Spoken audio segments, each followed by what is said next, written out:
காலையில உணவு ரொம்ப அவசியம். மார்னிங் ஃபுட் வந்து ஒருத்தர் மிகச்சிறப்பான காலை உணவை சரியாக எடுக்கிறாங்களோ அவங்களுடைய புத்திசாலித்தனம், நோய் எதிர்ப்பாற்றல் எல்லாம் நல்லா இருக்கும். என்னவா இருக்கணும் காலையில? ஆச்சாரக்கோவை என்று ஒரு தமிழ் நூல் இருக்கு.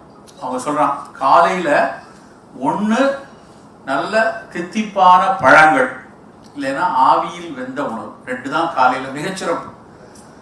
தித்திப்பா உள்ள பழம் வாழைப்பழம் மிகச்சிறப்பு.